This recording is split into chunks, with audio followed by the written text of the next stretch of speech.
Hi, I'm Alex from Region Off-Road, and today I'm going to show you replacement Nutserts that we sell for Jeep Wrangler YJs and TJs. So in this first video here, I'm going to show you the Nutserts that'll work from 1987 to 1995 YJ and 1997 to 2002 TJ. There will be a different video for 2003 to 2006 TJ. But from basically 87 to 02, they used SAE size Nutserts. So the reason you'd need these is if you want to take your skid plate down and you find that the bolt is just spinning, but it won't unscrew. It's because the factory Nutsert is spinning in the frame rail. It's a super common problem. It's a really easy thing to fix. So I'm going to show you the products here, and then we'll do a demo of how to install them. All right, so first things I'm going to show you here is the two Nutsert options that we got. So we'll look at this one first. This is the OEM equivalent Nutserts. These are exactly like the factory Nutserts. So they use a 5/8 inch drill hole size. They're thick wall construction. These are made in the US. They're zinc plated.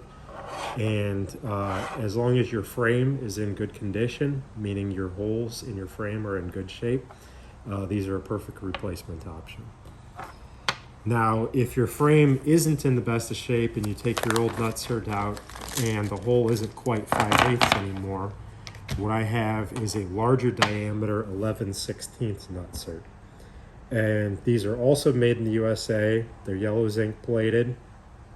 And if you're in the Rust Belt, these are a great option for replacement because you're going to have to expand the factory frame hole by a 1/16 of an inch in order to use these. And doing that, it's going to get you to good clean metal, so you have a nice round hole where they can grip better. Because they're a larger diameter, they'll have more surface area to grip than the smaller diameter factory Nutserts did. So, you know, there's two options, and you just have to look at your Jeep and decide on which is the best option for yours. All right, so the next thing that you get with our kits is the tool. And we do sell these, just the Nutserts alone. We sell them the Nutserts with the tool, and we sell them the Nutserts with the tool and the skid plate bolts, which I'll show you in a minute. But with the tool here, you're going to get instructions, which are very detailed, to go with them. And the tool itself is a tap bolt, a nut, a washer, and a thrust bearing. And I'll show you how to use that here in a minute. All right, and last thing I'm going to show you here is the skid plate bolts. These are for 87 to 02 replacement skid plate bolts. They are grade 8 yellow zinc plated, so they have excellent corrosion resistance. They have the correct countersink, which is really important for the skid plate on those model years because the holes are much larger than the 1/2 inch diameter that these bolts are. Without the countersink, your skid plate is going to be loose. So you can get all of that stuff from us to do a full replacement. All right, so the next thing I'm going to talk about is the prep leading up to replacing the Nutsert and what you'll need to do it. So if you find that you've got a skid plate bolt spinning in the frame, the first thing you're going to need to do is get your skid plate down and get the old Nutsert removed. So in order to do that, you're going to have to cut the skid plate bolt off in order to get the skid plate down.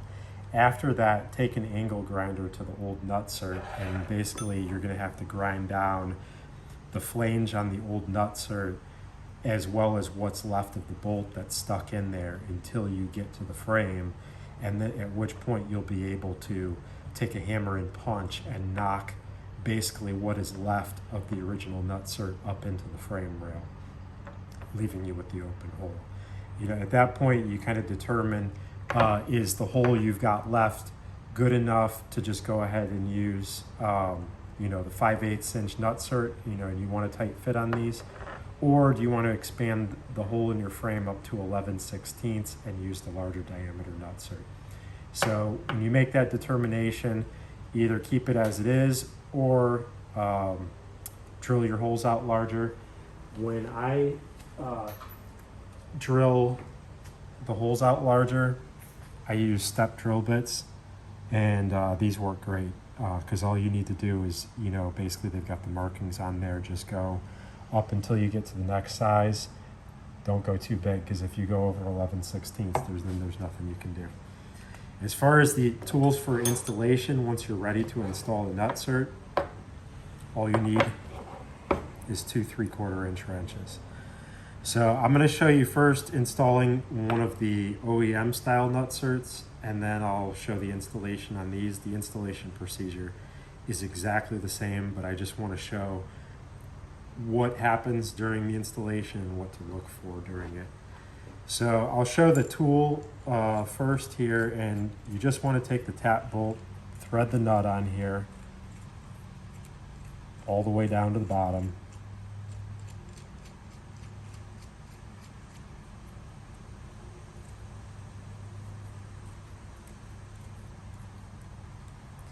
And then next, you're going to put the washer over the top of the nut, and then you're going to put the thrust bearing on here with the side that has no markings on it is going to go towards the Nutsert.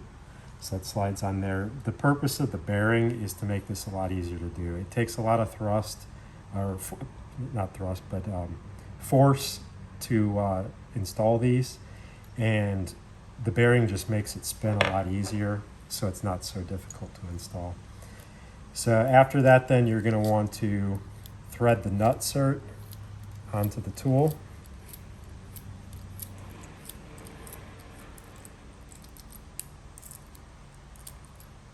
And I may need to grab pliers to get that all the way on there.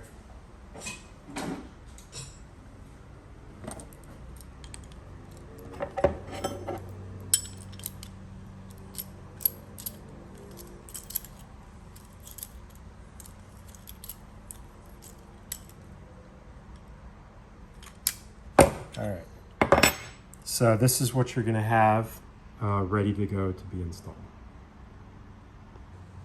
All right, so now that you got your Nutsert ready to go be installed here, what I got here, this is a scrap piece of a frame from a JK that was rusted out.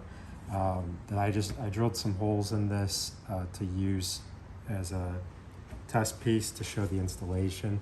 And the good thing about this is you'll be able to see here in this video what's going to be going on the inside when you install this, so you understand how these work. So you just want to place this into the hole, and as you can see, the Nutsert should just barely fit through the hole. It is a tight fit in there.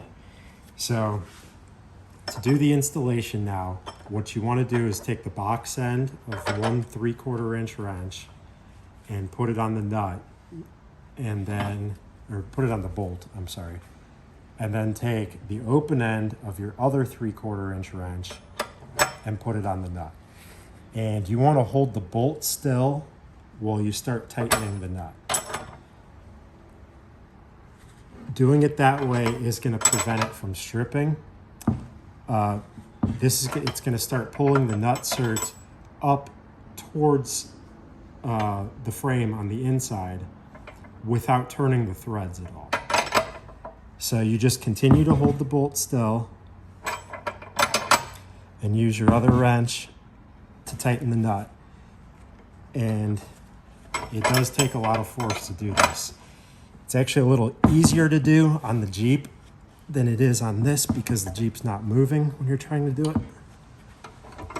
But you can pan inside here and you can start to see what's happening. You can see that the Nutsert is starting to bulge out there.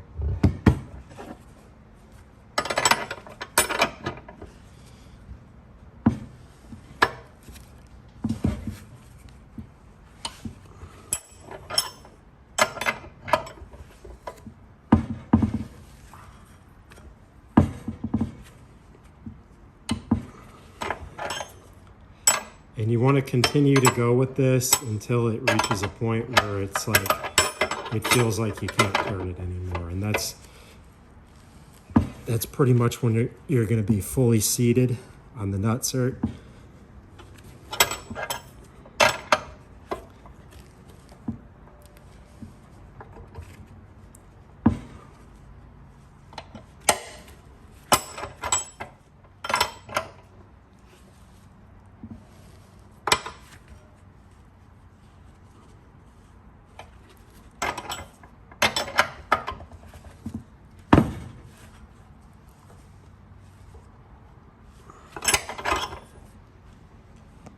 it's getting fairly close to that point here now.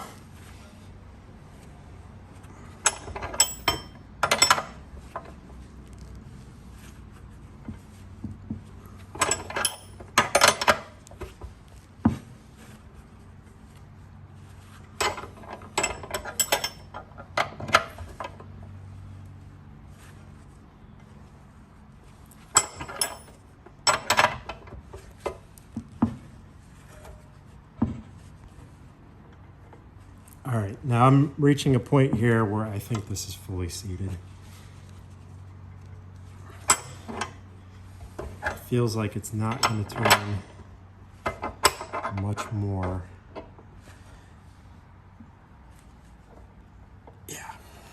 All right, so let's pan inside there so you can see what it looks like inside.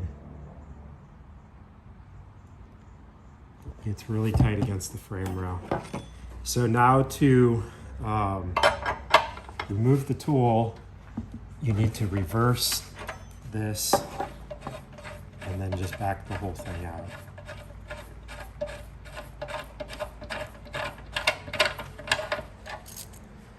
And then show a shot inside the nutsert there so you can see what it looks like inside. It draws the threads down pretty close to the frame rail inside there. And then at that point, that's ready to go. You can install your skid plate bolts as is, and you're ready to go. Okay, so now I'm going to show you basically the same thing with the other nutsert here. The process is exactly the same, but just so you can kind of see what happens with it. But the nutsert's installed on the tool the same way. And then what I've got here is an 11/16 hole that I drilled that you can see that this nutsert fits nice and tight into that hole. This is the same piece of scrap frame from a JK. So same thing, bolt needs to be still. Turn the nutsert with the wrench, or turn the nut with the wrench.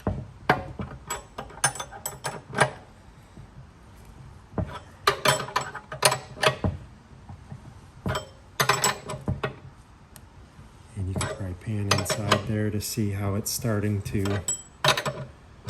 compress. Basically the exact same way that the other one was. The one thing with these nutserts is they have knurling on them, which helps with the grip too. The most common failure point with a nutsert is called spin out, which is probably the reason you're watching this video in the first place, because you have a nutsert spinning. The knurling helps to reduce the chance that these will spin out in the future.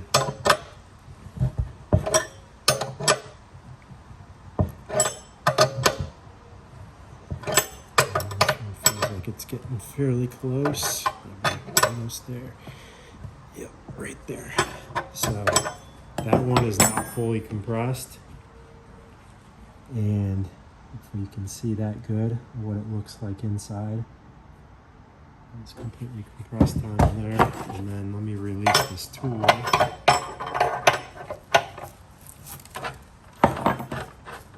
And these tools are also reusable. I mean, this is the bolt's grade 5, the nut's grade 8. These thrust bearings are heavy duty. I've used these over and over many times. So you can see the inside there, how the threads got pulled all the way up to the edge. The nutsert's sitting nice and flat. And the other thing you can do with both styles of nutserts, if you want some extra reassurance, you can always add epoxy in between the nutsert and the frame rail, or like red Loctite even.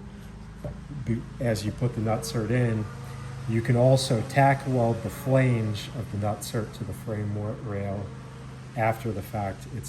None of that is necessary, but that's all like added reassurance stuff if you wanted to. All right, so that's it. I mean, basically those are the two options for if you've got an 87 to 02 Wrangler for replacement. After you get the nutsert installed, torque the skid plate bolts to 55 foot-pounds. I suggest that you use new bolts, don't use old bolts. Old bolts can damage the nutserts. The other thing that is really helpful is to put anti-seize on the bolts. If you do use anti-seize, reduce the torque by 20% because that does affect your torque value. But those things will hopefully prevent you from having a spinning nutsert in the future. And that's all. Thanks for watching.